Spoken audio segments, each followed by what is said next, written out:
Iran America war पर अभी भी संशय के बादल बने हुए हैं। ट्रम्प साहब लगातार कह रहे हैं कि अब हम जब हमला करेंगे तो ऐसा करेंगे कि आंखें चमक जाएंगी। परमाणु बम ऐसा एक औजार है जो कि आखिरी विकल्प के समय इसका इस्तेमाल किया जाता है। और देखा जाए वास्तव में तो ये लड़ाई एक डेमोक्रेसी और कम्युनिज्म के बीच है। अब की दौर की लड़ाई में यूएसए इंश्योर करेगा जितनी भी हवाई पट्टियां हैं ईरान में उन्हें नष्ट जी। नाबूद कर दिया जाएगा। तो जाहिर सी बात है कि ईरान को ओवरऑल कट ऑफ कर दिया जाएगा, उसका पानी रोक दिया जाएगा, डीसैलिनेशन प्लांट उड़ा दिए जाएंगे। जाहिर सी बात है ईरान ये युद्ध जीत नहीं सकता। पर ये तो पूरा स्ट्रेट ऑफ हॉर्मुज तो एक कुदरती रास्ता है, इस पे हम क्यों किसको टैक्स दें। नमस्कार, मेरा नाम है जितेंद्र चौहान और आप देख रहे हैं state mirror Hindi. Iran America war को लेकर लगातार जो एक संशय की स्थिति है वो बनी हुई है। हालांकि युद्ध विराम जरूर चल रहा है, लेकिन स्थिति अभी तक ये क्लियर नहीं हुई है कि आगे युद्ध छिड़ेगा या नहीं छिड़ेगा, क्योंकि संभावनाएं बहुत सारी बनी हुई हैं। और इन्हीं संभावनाओं को हम जानेंगे, समझेंगे कि अभी ईरान और अमेरिका के बीच आखिर चल क्या रहा है। मध्यस्थता की जरूर जा रही है, बयानबाजी बहुत सामने आ रही है, लेकिन अभी तक भी स्थिति ऐसी नहीं बनी है कि युद्ध को यह कहा जा सके कि पूरी तरह रुक चुका है और कोई डील साइन हो चुकी है। मेरे साथ बहुत खास मेहमान मौजूद हैं जो इंडियन आर्मी के मेजर रहे हैं, इन्फेंट्री में थे और बखूबी जानते हैं मॉडर्न वॉरफेयर किस तरीके से आज की डेट में चल रही है और कौन कौन से वेपन इस्तेमाल किए जा रहे हैं। क्योंकि अब जो लड़ाइयां लड़ी जा रही हैं वो दरअसल मैन टू मैन नहीं लड़ी जा रही हैं, कहीं ना कहीं उसमें बहुत बड़ा एक जो पोजीशन ले ली गई है वो एआई ने ले ली है। साथ ही साथ ऐसे वेपन्स आ गए हैं, ड्रोन्स आ गए हैं, ऐसे ऐसे आ गए हैं, मिसाइल ऐसी ऐसी आ गई हैं कि जो बहुत खतरनाक साबित होती हैं। समरपाल सिंह तूर है, स्वागत कीजिए उनका। तूर सर, बहुत स्वागत है। जय हिंद। जय हिंद जितेंद्र जी, कैसे हैं आप। बहुत सही। समर सर, 2 महीने से ज्यादा का समय हो गया है। ईरान अमेरिका वॉर पर अभी भी संशय के बादल बने हुए हैं। आप लगातार अपडेट भी साझा कर रहे थे। सर, अभी की अगर स्थिति की बात करूं तो मैं क्या लग रहा है, वॉर पूरी तरीके से रुक गई है या अभी भी खटाई में पड़ी हुई है डील? ट्रम्प साहब लगातार कह रहे हैं कि अब हम जब हमला करेंगे तो ऐसा करेंगे कि आंखें चमक जाएंगी। कहीं ना कहीं जो इशारा उन्होंने किया था वो न्यूक्लियर वेपन की तरफ किया था। अभी क्या स्थिति बनी हुई है सर? क्या वॉर और जो टॉक्स चल रही हैं वो भी चल रही हैं या सर कहीं लटकी हुई है खटाई में? देखिए जितेंद्र जी, लड़ाई तो ये लंबी चलेगी। हम्म। परमाणु बम ऐसा एक औजार है जो कि आखिरी विकल्प के समय इसका इस्तेमाल किया जाता है। तो मुझे नहीं लगता कि जब तक अमेरिका का जान माल का नुकसान नहीं होएगा, मुझे नहीं लगता कि वो इसका उससे पहले इस्तेमाल करेंगे। यदि कर लिया उन्होंने हम्म। तो पूरा वर्ल्ड सपोर्ट उनके खिलाफ हो जाएगा, डेमोक्रेसी पे एक बदनामी हो जाएगी। और देखा जाए वास्तव में तो ये लड़ाई एक डेमोक्रेसी और कम्युनिज्म के बीच है। क्योंकि देखें, एक तरफ रशिया, चाइना, नॉर्थ कोरिया और ईरान, ये ज्यादातर कम्युनिस्ट कंट्रीज हैं, इनमें डेमोक्रेसी नहीं है, नाम हम्म। की डेमोक्रेसीज हैं। तो अभी भी देखा जाए तो वर्ल्ड वॉर टू का जो इम्प्रिंट है, अभी भी वही दिक्कत है कि कम्युनिस्ट वर्सेस डेमोक्रेसी की ये लड़ाई है। जी। आतंकवाद के खिलाफ ये लड़ाई है। क्योंकि पूरे मिडल ईस्ट में जो 13 आतंकी तंजीमें हैं, उसका मेन सपोर्टर ही ईरान है। हम्म। तो मैं इतना कहूंगा कि तैयारी अब इतनी पुख्ता हो रही है कि शायद ग्राउंड ऑफेंसिव के लिए ही जाएगा अमेरिका। तो सर, मैं यही कह रहा हूं कि आप जो बात कह रहे हैं कहीं ना कहीं एक बड़ा इंडिकेशन है कि फुट्स ऑन ग्राउंड अमेरिका करेगा। लेकिन सर, मेरा सवाल यह है कि जिस तरीके से काफी दिन हो गए हैं अभी सीज फायर चल रहा है अमेरिका की तरफ से, क्या ये एक टैक्टिक्स है अमेरिका की कि हम दोबारा से अपने आप को रीग्रुप करें, अपने हथियारों को दोबारा से तैयार करें, और जो एक टाइम लिया जा रहा है पीस टॉक के नाम पर या एक डील के नाम पर वो सिर्फ एक छलावा है? देखिए, बैकडोर डिप्लोमेसी चल रही है, बैकडोर डायलॉग चल रहे हैं। चाइना को अमेरिका समझा रहा है कि हम्म। यदि आप और ज्यादा मदद करेंगे तो आप ही का नुकसान है, आप ईरान की मदद ना करें। और चीन काफी हद तक निर्भर है ईरान के तेल को लेके। तो जाहिर सी बात है कि चीन को भी झटका पहुंचा है। और अब की दौर की लड़ाई में चाइना, ये यूएसए इंश्योर करेगा हम्म। कि जितनी भी हवाई पट्टियां हैं ईरान में उन्हें नष्ट जी। नाबूद कर दिया जाएगा, हम्म। ताकि कोई फॉरेन हेल्प पहुंच ही ना सके। ओके। और जो रेल और रोड लिंक है ईरान का, जो कि पाकिस्तान ने ऑफर किया है उसका रोड और रेल लिंक इस्तेमाल करने के लिए, वो भी नष्ट नाबूद करेगा अमेरिका। तो जाहिर सी बात है कि ईरान को ओवरऑल कट ऑफ कर दिया जाएगा, उसका पानी रोक दिया जाएगा, डिसैलिनेशन प्लांट उड़ा दिए जाएंगे, और उसे उसको घुटने के बल पे लेके आना पड़ेगा। और जैसे कि उन्होंने कहा कि जितने भी ब्रिजेस, सबसे महत्वपूर्ण चीजें होती है ब्रिज, बिल्कुल। यदि यदि ब्रिजेस आपने तोड़ दिए तो इलाके एक दूसरे से अलग हो जाएंगे, वहां पे सप्लाई जाना रुक जाएगा, वहां पे सपोर्ट आना जाना रुक जाएगा, वहां हम्म। मेडिकल इमरजेंसीज में प्रॉब्लम आने लगेगी, है ना। तो बेसिक मतलब कम्यूटिंग के लिए प्रॉब्लम हो जाएगी, है ना। लोगों को डिटूर लेके जाने पड़ेंगे, तो बहुत दिक्कतें आएंगी। तो उन्होंने वार्निंग दे चुके हैं। अब जाहिर सी बात है, ईरान के ऊपर निर्भर करता है कि वो कितना सीरियसली ये वार्निंग को लें। और देखिए, जाहिर सी बात है, ईरान ये युद्ध जीत नहीं सकता। बिल्कुल सर। ईरान भी ये बात बात कर- जानता है। बिल्कुल। और वो बस एक अपना वजूद या मौजूदगी को बरकरार रखने के लिए एक किस्म से वो ये जंग को जारी रखेंगे जैसे तैसे। आईआरजीसी अपनी पूरी कोशिश करेगा हम्म। आखिरी दम तक इस इक्वेशन में बने रहने के लिए। पर जहां तक आप देखें, ओवरऑल सिनेरियो देखें, तो मुझे लगता है कि चांसेस ऑफ दिस वॉर, मतलब प्रोलॉन्ग ज्यादा देर नहीं करना चाहिए। हम्म। एंड अब की बार मुझे लग रहा है कि नेटो के मुल्क भी शामिल होंगे, हम्म। यूरोपियन कंट्रीज के अलग अलग देश इसमें शामिल होने वाले हैं, साउथ अमेरिकन कंट्रीज शामिल होंगी, क्योंकि प्रिंस चार्ल्स की विजिट जो यूएसए में हुई है, जी। वो उस दौरान हुई है जब अमेरिका ने अर्जेंटीना को सपोर्ट कर दिया कि फॉकलैंड्स आइलैंड जो है, हम्म। फॉकलैंड आइलैंड, तो उस पे अर्जेंटीना का अधिकार है, जिसकी वजह से ब्रिटिश डायस्पोरा या कम्युनिटी या उसका हम्म। टॉप ब्रास, पॉलिटिकल हो या मिलिट्री, वो हिल चुका है। हम्म। एंड वो कभी इमेजिन नहीं कर सकते थे कि अमेरिका कभी ऐसी टिप्पणी करेगा तो आप जो क्या कि बात ये कह रहे थे कि नेटो देश अगर शामिल होते हैं कहीं ना कहीं एक बड़ा फिर तो हमला होगा, क्योंकि अभी तक हमने देखा है कि तमाम जो नेटो कंट्रीज हैं वो लगातार अमेरिका के इस रुख से अलग हो रखी थी, अपने आप को अलग थलग किया हुआ था। चाहे ब्रिटेन हो, जर्मनी हो, फ्रांस हो, इटली हो, तमाम देश सहयोग के लिए नहीं आ रहे थे। लेकिन आपको लग रहा है कि सर, क्योंकि अब पानी इतना सर से ऊपर बह चुका है, लगातार जो ऑयल प्राइसेस हैं इतने बढ़ चुके हैं, महंगाई यूरोप में इस वक्त बहुत बढ़ी हुई है, इवन पूरे वर्ल्ड में इस टाइम महंगाई बढ़ी हुई है सिर्फ हॉर्मुज के बंद होने से। तो कहीं ना कहीं दूसरे देश भी परेशान हो रहे हैं। हो सकता है कि अमेरिका का भले ही दबाव में साथ देने के लिए आए, लेकिन अब देंगे। अमेरिका ने खुद बोला है कि जिसे स्ट्रेट ऑफ हॉर्मुज खुलवाना है आ जाए, अपनी आ फौज जाए। लेके, किसी ने रोका हम्म। नहीं है।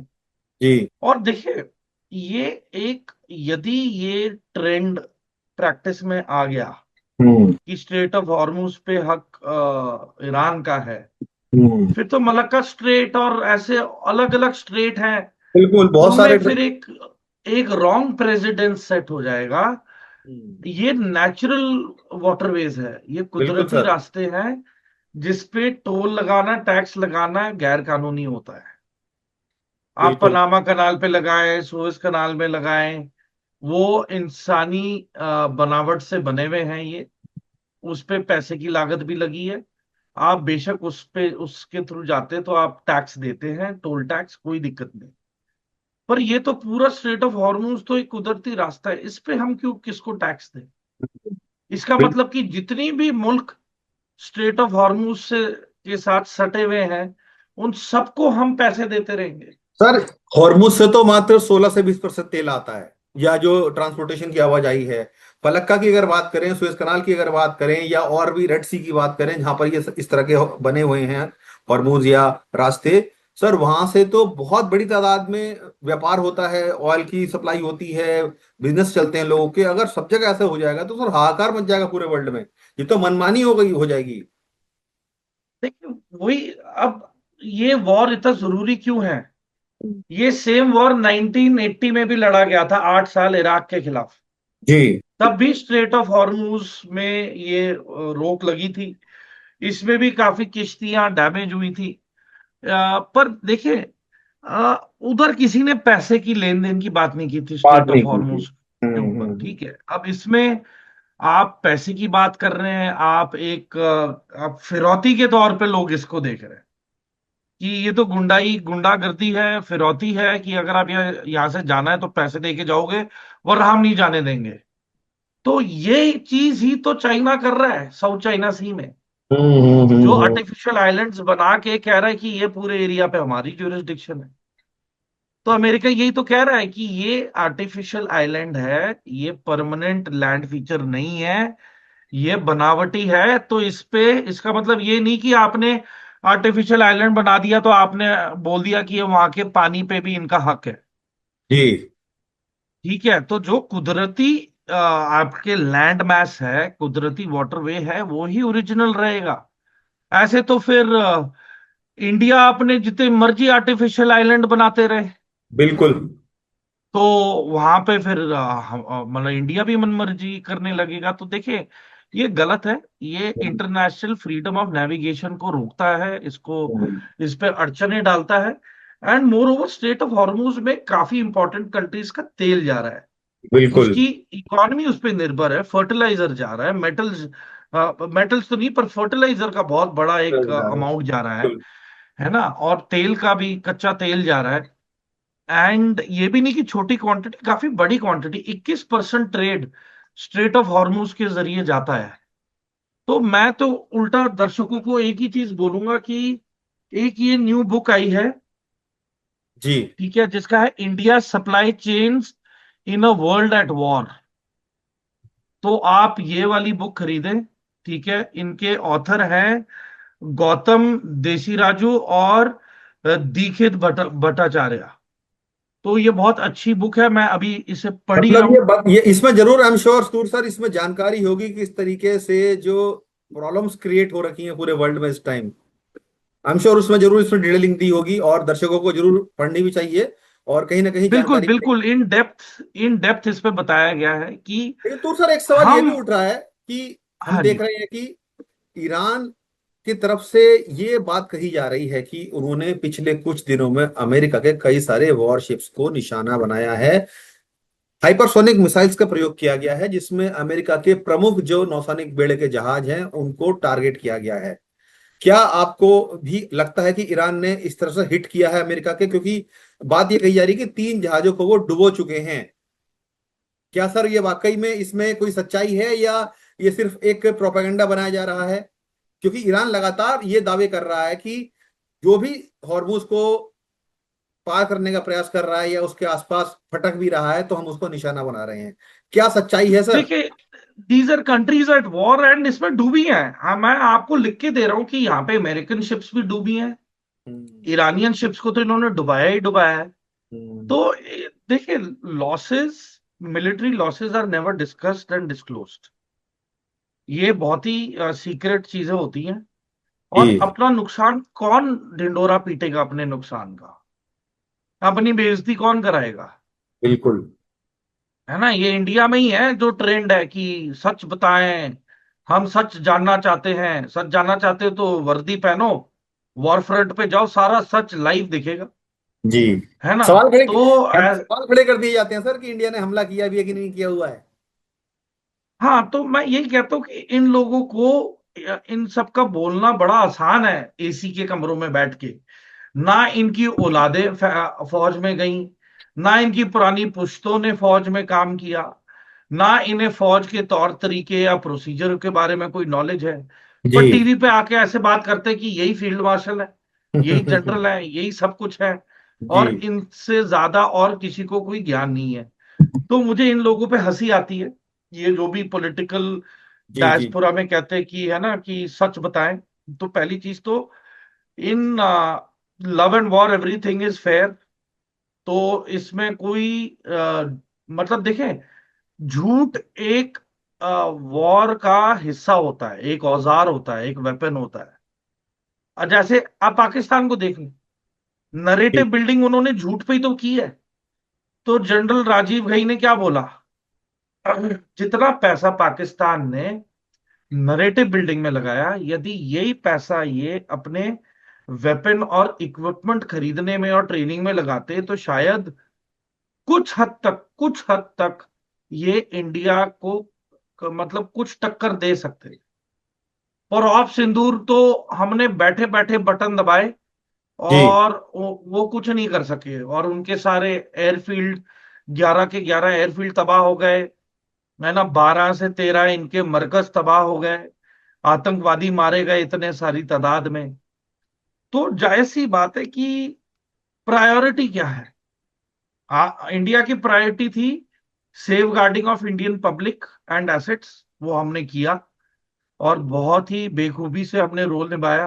बिल्कुल बिल्कुल। एंड बहुत ही मेजर्ड रिस्पॉन्स, ये भी नहीं कि हमने एग्जैजरेशन करके लड़ाई को लंबा कहीं ना खींचा, कहीं ये भी नहीं भारत हुआ। मॉडर्न वॉरफेयर में बहुत आगे तक जा चुका है, उसका नमूना हम देख चुके हैं ऑफ सिंदूर में। बिल्कुल, क्योंकि इतने साल कारगिल के समय से हम इसराइल के साथ कोलैबोरेट कर रहे हैं। तो हम्म। देखें 1999 से लेके अभी तक, जी। है ना, मतलब लगभग 30 साल से ऊपर हो गया कि हमने इसराइल के साथ ऑलमोस्ट हैंड इन ग्लव हम्म। मिलकर काम कर रहे हैं। डायरेक्टेड एनर्जी वेपन्स, है ना, फिर जो air defence systems, upgradation of guns L-70 जैसे हो गई।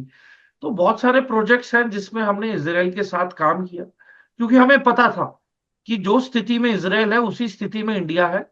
बस जी। लैंड मास का फर्क है कि इंडिया का हम्म। आकार ज्यादा है, बड़ा, हम्म। इसराइल का कम है। इसराइल पे प्रेशर भी ज्यादा है बिल्कुल। इंडिया से कंपैरिजन में। तो कई कई देखें, दुश्मन देशों से घिरा पड़ा है पूरी तरीके से वो। हम भी घिरे पड़े हैं, बल्कि बिल्कुल। दोनों ही पागल हैं न्यूक्लियर वेपन के साथ। एक वो चीनी बिल्कुल। है, ठीक हाँ। है, और एक यहाँ पे पाकिस्तान तो है ही है। एंड मैं समझता हूँ कि आने वाले समय में इंडिया और जापान की इतनी अच्छे रिश्ते हो जाएंगे कि शायद जापान अपने फौजी दस्ते ओवरसीज इंडिया में पक्का अपने डिप्लॉय करेगा टैक्टिकली। और जहां तक अमेरिका का हिसाब है, देखिए हमें अमेरिका पे भरोसा नहीं है, क्योंकि जो मुल्क एक अनस्टेबल डिक्टेटर कंट्री पाकिस्तान जैसी का सपोर्ट कर रहा है, जिसके पास परमाणु जी। बम भी है, तो हम ऐसी फर्जी डेमोक्रेसी या ऐसी बायस डेमोक्रेसी के साथ we can not work hand in glove. बिल्कुल एब्सोल्युटली। कुछ फील्ड्स हैं जैसे कि इकोनॉमी हो गई, ट्रेड हो गया, वहां पे तो डायरेक्ट लेन देन है कि आप पैसे दें सामान लें, तो उसमें हम फिर भी कुछ हद तक इन्वॉल्व हैं। बट जहां तक यूएस के भरोसे की बात है, we do not trust the American. I am saying this on record that American can not be trusted. बिल्कुल सर। एंड ना ही I think India is interested in any collaboration with them. Hmm. And in fact जो हमने treaty Russians के साथ sign की है, तो अब रशिया के 3,000 soldiers along with the ships can dock and stay in India throughout the hmm. Year. Throughout the और ईयर। इंडिया के भी शिप्स, है ना, throughout the year can be docked in Russia.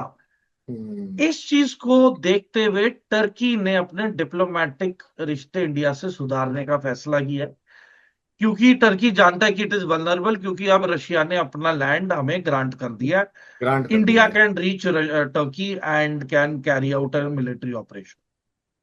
तो Turkey के भी कान खड़े हो गए हैं।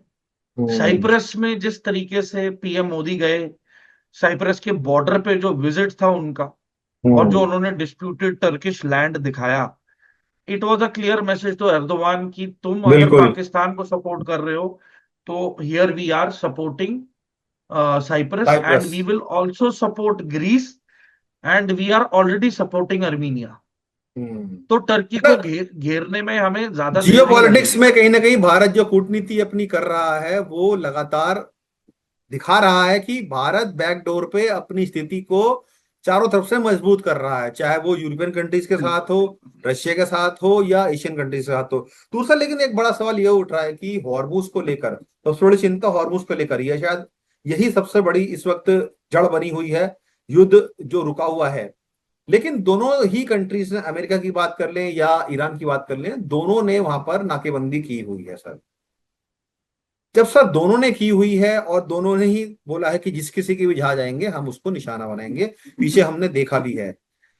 सर क्या लग रहा है आपको कि नाकेबंदी हटती नजर आ रही है? क्योंकि जो डील की लगातार बात कर रहे हैं ट्रंप साहब, और जो 14 सूत्रीय कार्यक्रम बनाया जा रहा है, भले इस्लामाबाद से टॉक्स चल रही हैं, 9-10 तारीख तक का समय दिया हुआ है, क्या लग रहा है कि सर कुछ पॉजिटिव साइन मिलेंगे या ईरान थोड़ा झुकेगा? क्योंकि वो भी साफ कह चुका कि अपने सम्मान से, अपने स्वाभिमान से, देश की रक्षा के लिए वो झुकने वाले नहीं हैं। और लगातार हम देख भी रहे हैं ईरान की तस्वीरें जब उनके शहर से आती हैं, तेहरान से या अलग अलग जगहों से, जो इंकलाब स्क्वायर है वहां का, बड़ी तादाद में लोग वहां पर आते हैं और मजस्मा लगता है वहां पर, प्रे करते हैं और सॉलिडारिटी दिखाते हैं। ऐसे में सर जब पूरा देश एकजुट हो रहा है तो अमेरिका और ईरान के बीच में सर किस तरीके से आप मध्यस्थता देख रहे हैं? पॉसिबिलिटी नजर आ रही है जो सूत्रीय कार्यक्रम बनाया गया है वो किसी भी एंगल से ईरान एक्सेप्ट करेगा? देखिए, मैं आपको एक चीज साफ और स्पष्ट शब्दों में कह दूं कि ईरान का एक ही फ्यूचर है, इट हैज टू सरेंडर। क्योंकि अभी ईरान सिर्फ समय खरीद रहा है ताकि वो एक न्यूक्लियर टेस्ट कर सके, और वो हम्म। न्यूक्लियर टेस्ट वाली स्थिति में है। उसने एनरिच्ड यूरेनियम उसके पास मौजूद है। जी। ठीक है, उस यूरेनियम के साथ वो 10 परमाणु बम बना सकता है। और जिस तरीके से लड़ाई चल रही है, हमें हैरानी नहीं होनी चाहिए कि क्या पता चीन और और उत्तर कोरिया के साइंटिस्ट आज की तारीख में 24 घंटे, है ना, मतलब लगे हुए हैं एक परमाणु हम्म। बम बनाने के लिए ईरान के लिए। तो देखिए, वेनेजुएला में अगर चीन के सिपाही और मिलिट्री एलिमेंट मौजूद हो सकता है, तो ये सरप्राइजिंग नहीं होना चाहिए कि ईरान में भी चीन के ट्रूप्स बैठे हुए हैं। है ना, बिल्कुल। उत्तर कोरिया के साइंटिस्ट और ट्रूप्स वहां मौजूद हैं। जी। तो ये भी है, ऊपर से कैदरोव जो चेचनिया के लीडर है, उन्होंने भी अपने ट्रूप्स का वादा किया है कि ये ज्वाइन करेंगे ईरानियन आईआरजीसी को ऑफेंसिव जी। में, ग्राउंड ऑफेंसिव में। हम्म। तो अब अमेरिका ग्राउंड ऑफेंसिव ऑपरेशंस में उतरेगा। वो microwave technology, directed energy weapons, laser, hmm. है ना, हम्म। फ्रीक्वेंसी बेस्ड वेपन्स, तो ये सारे वेपन सिस्टम इस्तेमाल करेगा सैटेलाइट के थ्रू। उसका बहुत ही क्रिटिकल रोल रहेगा रेकी एंड सर्वेलेंस को लेके, टारगेट डेजिग्नेशंस को लेके, ड्रोन की कम्युनिकेशंस को लेके। तो अमेरिका पूरी तैयारी के साथ इस बार घुसेगा। एंड इतनी पुख्ता तैयारी होगी कि ये युद्ध भी बहुत ही जल्द से जल्द ये निपटाएंगे। ओके। तो जाहिर लेकिन सी बात है कि आपको ये लगता नहीं, आपको लगता नहीं कि अमेरिका फुट ऑन ग्राउंड अगर करता है, क्योंकि अमेरिका जो ईरान की जो जो सेना है उसकी तादाद कहीं ज्यादा है, करीब 9 लाख के लगभग बताया जाता है कि उनकी आर्मी है, और अलग अलग क्षेत्रों में वो फैली हुई है और सबको अपने टारगेट दिए हुए होते हैं। अमेरिका को वहाँ की जो डेमोग्राफी है उसका अंदाजा नहीं है, क्योंकि सब जानते हैं कि ईरान एक बहुत टफ टेरेन है, अलग अलग तरह की टेरेन वहां पर सामने आती दिखती हैं। आसान रहने वाला है अमेरिका के साथ, भले ही कितनी तैयारी के साथ वो चला जाए। देखिए जितेंद्र जी, लोग यहीं पे मार खा जाते हैं कि जितना आप रिसर्च वर्क देखिए, हम्म। जितना रिसर्च वर्क अमेरिका ने किया है ईरान की नेवी को लेके, हम्म। आईआरजीसी को लेके, इनके हेडक्वार्टर्स और लोकेशंस को लेके, जी। इनका जो क्या कहते हैं, लॉजिस्टिक्स रूट्स को लेके, है ना, इनकी अलग अलग डिप्लॉयमेंट्स, ये अभी से नहीं, ये पिछले 20 सालों से, मतलब जब से हॉस्टेज क्राइसिस हुई जी। है ना, तब से लेके आज तक ये निगरानी रखी हुई है अमेरिका ने इनके ऊपर।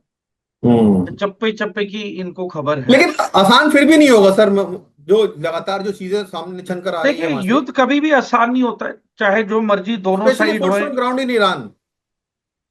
नहीं, मैं देखिए, मैं ये नहीं समझता कि मुश्किल होगा, क्योंकि देखिए, उससे पहले सभी हवाई पट्टियों को उड़ा देना है। Hmm. Iran will not get any outside help. Hmm. और उसके बाद जब वो ग्राउंड में उतरेंगे, तो अमेरिका ईरान की स्काईज को नो फ्लाई जोन घोषित करेगा कि इसके बाद अब अगर कोई हवाई जहाज हवा में दिखा, उसे मार गिराया जाएगा। ये हम्म। प्रॉपर घोषणा होगी। उसके बाद अगर रूस और चीन के हवाई जहाज इस एयर स्पेस में आएंगे तो गिरा दिए जाएंगे, सीधी सी बात हम्म। है। एंड अगर ये हरकत की रूस और चीन ने, तो बाकी बाकी democracies will also go against Russia and China, क्योंकि देखिए, absolutely. End of the day footprint communism का ही है। हम्म। वेदर आप डिनाइल में रहें या you want to look away from the truth and reality, पर सच्चाई ये है कि it is a war between democracy and communist countries. ठीक है। तो it is not going to be easy. Iran के लिए बहुत ही मुश्किल दौर चल रहा है, शायद उनका पॉलिटिकल से है ही नहीं।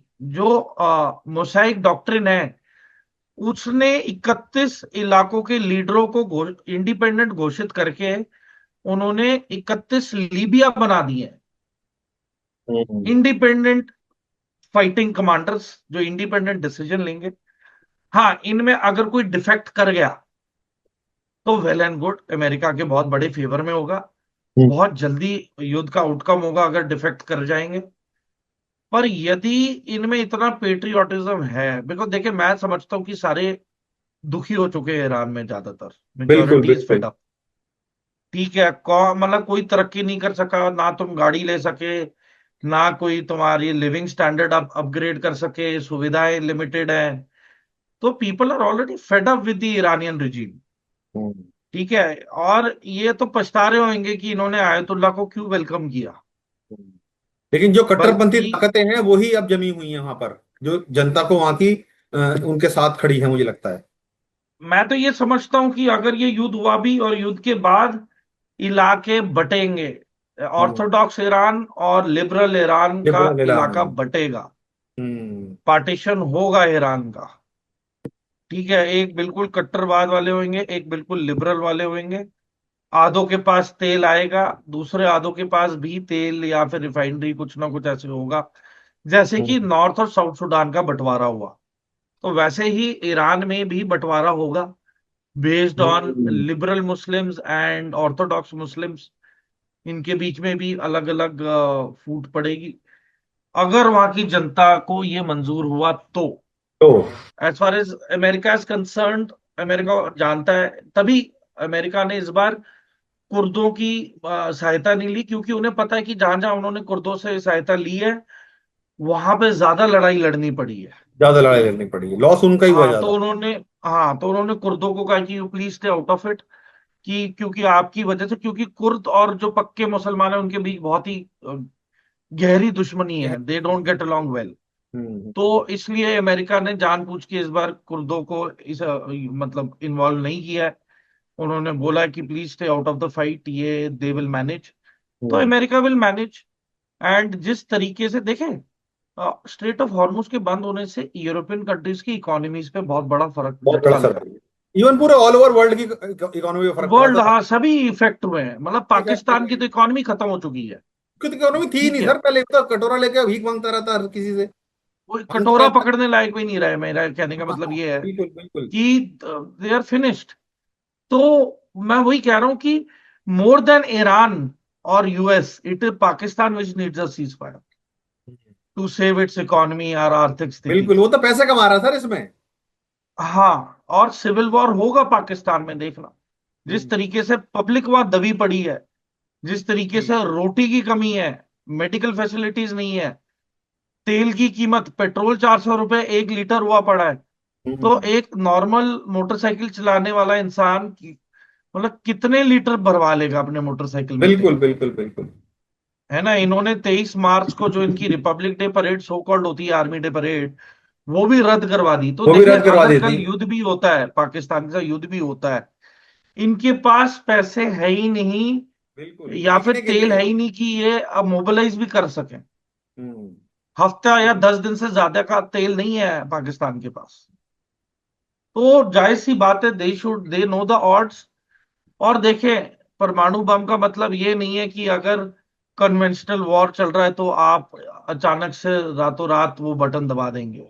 जी। क्योंकि उसके बदले में देखिए, प्रोपोर्शन ये होने वाला है कि अगर एक न्यूक्लियर वेपन गिराया जाता है इंडिया पे, तो इंडिया एक न्यूक्लियर वेपन नहीं फेंकेगा फिर बदले में, बिल्कुल वो 25-30 फेंकेगा फिर अलग अलग शहरों में। बिल्कुल। वो तबाही होगी पूरी पाकिस्तान।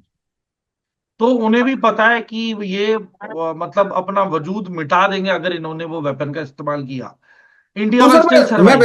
मैं वेपन्स पे ही आपसे जानकारी लेना चाह रहा था अभी, क्योंकि आपने वेपन्स की बात की है।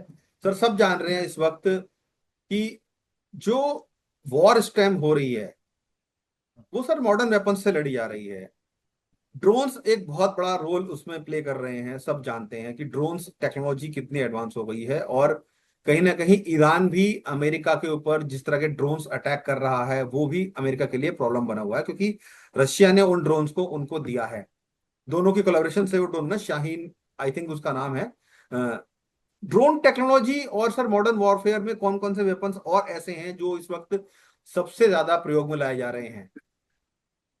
देखिए, डायरेक्टेड एनर्जी वेपन्स हैं, DW, laser guided weapons, weapon systems आ चुके हैं। तो हम्म। देखिए, weapon systems are forever evolving.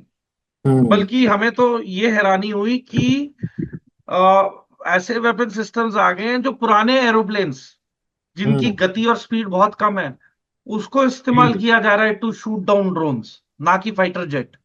Fighter jet ज्यादा महंगा पड़ता है। महंगा पड़ता है बिल्कुल। तो हाँ जी, तो देखिए, इम्प्रोवाइजेशन इन द बैटलफील्ड हो रहा है, काफी बड़े तादाद पे हो रहा है। एंड इसमें देखिए, सबसे इंपॉर्टेंट चीज है कॉस्ट सेविंग।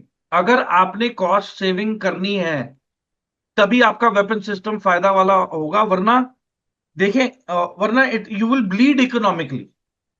हम्म। कोई फायदा नहीं ना, आप 20 लाख की मिसाइल को आप 5 लाख के ड्रोन से गिरा रहे हो। बिल्कुल, तो और यू विल अमेरिका ने यही ब्लीड। किया है। अमेरिका का यही लॉस हुआ इस बार। उन्होंने जो हाँ, यूज किए हैं। तो आप इकोनॉमिकली ब्लीड कर रहे हैं आपके हम्म। अत्याधुनिक वेपन सिस्टम। अब अगर आपने 2 या 3 आतंकवादियों को नष्ट नाबूद करना है, अब मैं उनको मारने के लिए टैंक थोड़ा ना भेजूंगा, बिल्कुल। है ना। एंड टैंक मेरा वल्नरेबल हो गया, बाई चांस उन्होंने मेरे टैंक को नुकसान कर दिया, तो it is not worth their life also, वो जो हम्म। कीमत है टैंक को बनाने में। बिल्कुल बिल्कुल। तो तो मेरे लिए इट विल बिकम डिफिकल्ट कि यार ये मेरा नुकसान, आर्थिक नुकसान ज्यादा हुआ है।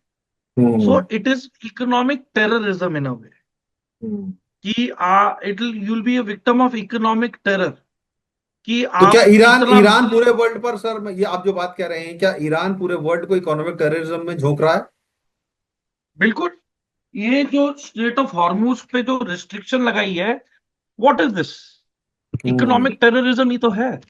ये न्यू हम्म। टर्म है जो आप प्रॉबली मैंने आपके शो में पहली बार यूज की है, जी। कि दिस इज इकोनॉमिक टेररिज्म। आप पैसे का रूट, या आपकी इकोनॉमी को जिंदा रखने वाला जो रूट है, आपने उसे वेपनाइज कर दिया, कि मैं किसी को इस्तेमाल नहीं करने दूंगा, जाने नहीं जी। दूंगा, मुझे $2 मिलियन दो, तब जाने दूंगा। तो चाइना भी तो यही करना चाहता है। हम्म। चाइना भी तो गुंडाई पे आया हुआ है, आर्टिफिशियल आइलैंड्स जो बिल्कुल। बना रहा है। तो आर्टिफिशियल आइलैंड्स वो टैक्टिकली ऐसी लोकेशंस पे लगा रहा है जहां पे कि traffic has to bypass that area. तो बिल्कुल। चाइना बिल्कुल। बोलेगा, हमने इतनी वीडियो देखी ना, this is the Chinese jurisdiction, है ना, this is not your air hmm. Space, you are requested to leave immediately. तो वहां पे अमेरिकन पायलट्स क्या कहते हैं, that this is the international recognised route, hmm. It has always been like this, and we have the right for navigation in this area without any hindrance और restriction by any country. Hmm. तो जवाब में ये बता बोलते हैं American Chinese को कि भैया तुम्हारा इलाका नहीं है, इट इज बिल्कुल। इंटरनेशनल रूट, तो हम्म। प्लीज अपने काम से मतलब रखो। बिल्कुल तो बिल्कुल। वो आते हैं, आसपास मंडराते हैं, आतिशबाजी करके फिर गायब हो जाते हैं। अमेरिकन डोंट रिएक्ट, है ना। तो अब वही है कि मैं आपको ये बता रहा हूं कि सबसे डिसाइसिव चीज ये होगी कि एयर स्ट्रिप्स को उड़ा दिया जाए, hmm. Total cut off of Iran from the कर आउटसाइड दिया वर्ल्ड। जाए बिल्कुल। हम्म। ठीक है, उसको नो फ्लाई जोन घोषित किया जाए। कोई भी हम्म। फाइटर जेट, ट्रांसपोर्ट एयरक्राफ्ट, कोई भी एयरक्राफ्ट ईरान के ऊपर नहीं उड़ेगा, जैसे इराक में हुआ है। हम्म। इराक वाले मॉडल में भी यही फॉलो किया था। जी। उसके बाद फिर आप अपना शिकंजा टाइट करें, नो फ्लाई जोन घोषित करें, और फिर वहां पे उनको रोका जाए। ठीक है। तो इस तरीके से चीजें वहां पे शुरू होनी चाहिए, एंड दे शुड प्रोग्रेस आगे। तो ये लेकिन आई आपको थिंक सर, दिस आपको इज, लगता नहीं है कि कहीं भी जो मध्यस्थता हो रही है, जो एक चैनल के थ्रू टॉक्स चल रही हैं, वो वो अच्छी हो समय रही? खरीदने का एक तरीका चल रहा है, कि हम्म। जब तक टाल सके टाले। और इस समय के दौरान वो सिर्फ ये चाहेंगे कि अपने वेपन्स को रिप्लेनिश कर लें चाइना और रशिया की मदद से, बिल्कुल बस। बिल्कुल। शुक्रिया और तूर सर, कोई आपकी इसका जान। मोटिव नहीं है। बिल्कुल बिल्कुल, इस बात में कोई दो राय नहीं है कि सभी देशों ने, चाहे वो ईरान हो, इसराइल हो, अमेरिका हो, सभी ने जिस समय बहुत ले लिया है। और कहीं ना कहीं इस बात का अंदाजा अंदेशा साहब लगाया जा रहा है कि बात तो हो रही है, लेकिन वो सिर्फ दिखावे की बातें हो रही हैं। और सभी देश एकजुट होने में लगे हुए हैं अपने आप को, अपने हथियारों को। और अब जब लड़ाई होगी तो कहीं ना कहीं पहले से कहीं ज्यादा भयावह होगी। और जिस तरीके से मेजर समरपाल सिंह तूर सर बता रहे हैं कि अमेरिका अब फुट ऑन ग्राउंड करेगा और दुनिया से कट ऑफ कर देगा ईरान का, उसके बाद पूरी तरीके से कब्जा करने का प्रयास अमेरिका करने वाला है। समर सर, बहुत बहुत शुक्रिया पूरी जानकारी देने के लिए, हमारे दर्शकों तक पहुंचाने के लिए। उम्मीद करेंगे कि युद्ध जल्द से जल्द खत्म हो। और जो आपने बात कही है कि ईरान पूरी दुनिया को एक इकोनॉमिक टेररिज्म की तरफ धकेल रहा है, जिसका जीता जागता उदाहरण हॉर्मुज में हम देख रहे हैं। सर, बहुत शुक्रिया जुड़ने के लिए। जय हिंद।